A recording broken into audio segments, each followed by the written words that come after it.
है दोस्तों। ऐसा समझ के चलिए कि ये जो आपका पेपर होने वाला है, ये आपका आखिरी पेपर है।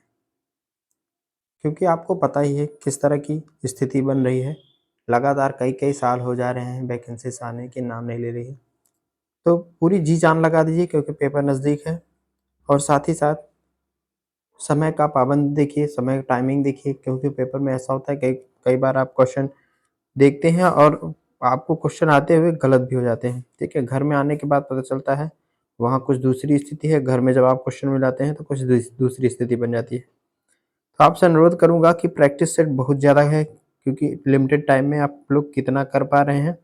साथ ही साथ एक क्वेश्चन कितने सेकंड कितने मिनट में आप कर पा रहे हैं और मैथ्स और रीज़निंग पे विशेष ध्यान दीजिएगा। साथ ही साथ आपके लिए जीएस का पार्ट भी इम्पोर्टेंट हो जाता है क्योंकि इसमें समय भी कम लगता है और समय कम लगने से आप इसमें लीड ले सकते हैं, ठीक है? तो जीएस और हिंदी को बिल्कुल हिम्मत हल्के में लीजिएगा।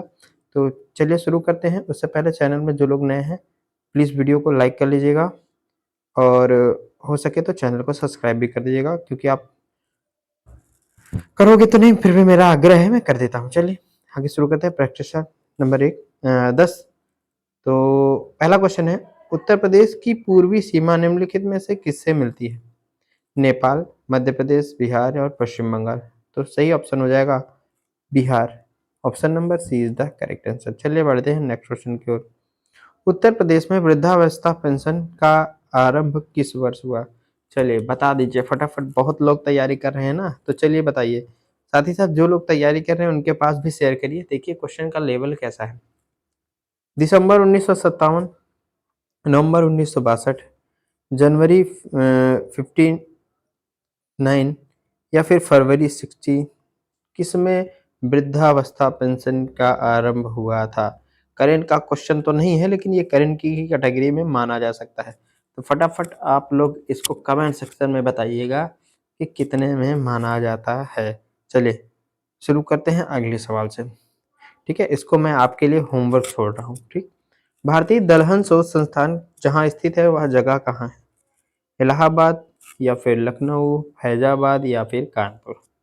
तो दोस्तों दलहन शोध संस्थान स्थित है आपका कानपुर में। Option number D is the correct answer. चलते हैं अगले क्वेश्चन की ओर। उत्तर प्रदेश का मिर्जापुर नगर किस नदी के किनारे स्थित है? गंगा, सरयू, गोमती या फिर यमुना। क्यों फंसा डाला ना? आपने कानपुर देखा होगा या फिर अयोध्या देखा होगा, अब यहाँ पे मिर्जापुर छोटा सा नगर के बारे में भी पूछ सकता है, तो बहुत ध्यान से देखिएगा मैप को। तो चलिए गंगा, सरयू, गोमती या फिर यमुना। तो जो मिर्जापुर है वो आपके गंगा नदी के किनारे पर तट पर स्थित है। आगे बढ़ते हैं। निम्नलिखित में से कौन सी बोली उत्तर प्रदेश में से नहीं बोली जाती? उत्तर प्रदेश में नहीं बोली जाती।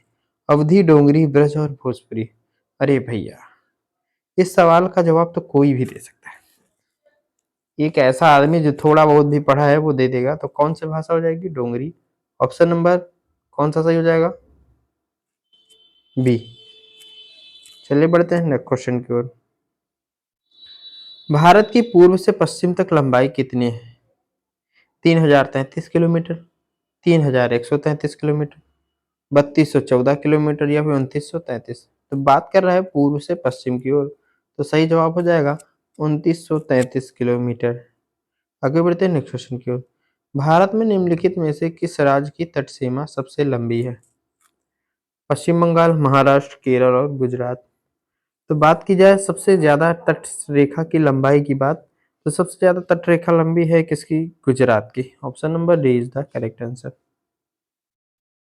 कर्क रेखा भारत के कितने राज्यों से होकर गुजरती है?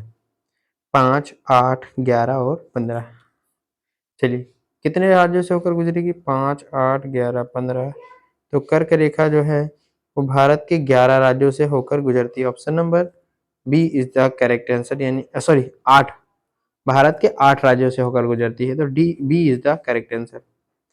भारत का दक्षिणतम बिंदु कौन सा है? Indira col, Calimere point, Indira point, Nariman point. तो भारत का दक्षिणतम बिंदु है Indira point. Option number C is the correct answer. Suez नहर का निर्माण कब हुआ, प्रारंभ हुआ? 1905, 1854, 1857 या 1899। तो दोस्तों सुएज नहर का जो प्रारंभ हुआ बनना, जब सुएज नहर प्रारंभ हुआ वो सन कहलाया 1854 ईस्वी में ये शुरू हुई थी। Option number B is the correct answer. आगे बढ़ते हैं नेक्स्ट क्वेश्चन की ओर। कौन सा वेद अंशतः गद्य रूप में भी रचित है? ऋग्वेद, सामवेद, अथर्ववेद या फिर यजुर्वेद। तो कौन सा वेद गद्य रूप में रचित है? तो ऑप्शन हो जाएगा डी, यानी यजुर्वेद। बढ़ते हैं नेक्स्ट क्वेश्चन की ओर। किस व्यक्ति को द्वितीय अशोक, सेकंड अशोक किसको कहा जाता है? हर्षवर्धन, चंद्रगुप्त मौर्य, समुद्रगुप्त या इनमें से कोई नहीं। तो जो व्यक्ति है जिसे द्वितीय अशोक कहा जाता है वो है आपका Harshvardhan. Option number A is the correct answer. मानव द्वारा सर्वप्रथम प्रयुक्त अनाज क्या था? चावल, गेहूं, बाजरा या फिर जौ। तो मानव द्वारा जो सबसे पहले प्रयुक्त अनाज था वो था आपका चावल। Option number A is the correct answer. Bharat का राष्ट्रीय पंचांग किस संवत पर आधारित है? शक संवत, विक्रम संवत, कलि संवत या फिर इनमें से कोई नहीं। तो भारत का जो राष्ट्रीय पंचांग है वो आपका शक संवत पर आधारित है, यानी option number A is the correct answer. आगे बढ़ते हैं नेक्स्ट क्वेश्चन की ओर। दीन ए इलाही नामक नया धर्म किसके द्वारा शुरू किया गया? जहांगीर, शाहजहां, हुमायूं या फिर अकबर। तो दीन ए इलाही नामक जो धर्म था वो किसके द्वारा शुरू किया गया? अकबर के द्वारा शुरू किया गया। लोकसभा का उम्मीदवार होने के लिए अल्पतम आयु कितनी है? 25 वर्ष, 30 वर्ष या फिर 35 वर्ष या 18 वर्ष। तो लोकसभा के लिए आयु कितनी होनी चाहिए? 25 वर्ष। Option number A is the correct answer. स्वच्छ भारत अभियान कब आरंभ हुआ? देखिए बहुत बढ़िया इंपॉर्टेंट क्वेश्चन है।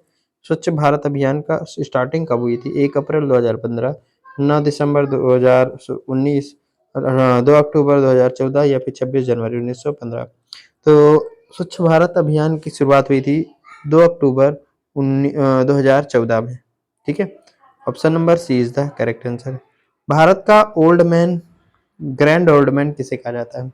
दादा भाई नेरोजी, महात्मा गांधी, गोपाल कृष्ण गोखले या सुभाष चंद्र बोस। तो भारत का ग्रैंड ओल्ड मैन कहा जाता है Dadabhai Naoroji. Option number is the correct answer. आगे बढ़ते हैं। रोलेक्ट एक्ट किस वर्ष में पारित हुआ? 1951, 1919, 1819 या फिर 1958। तो रोलेक्ट एक्ट दोस्तों 1919 में पारित हुआ। कांग्रेस के संस्थापक कौन थे? डब्ल्यू सी बनर्जी, ए ह्यूम, लाला लाजपत राय, इनमें से कोई नहीं। तो कांग्रेस के जो संस्थापक थे वो ए ह्यूम थे। Option number B is the correct answer. ठीक है दोस्तों, मिलते हैं आपसे अगले प्रैक्टिस सेशन में। तब के लिए जय हिंद।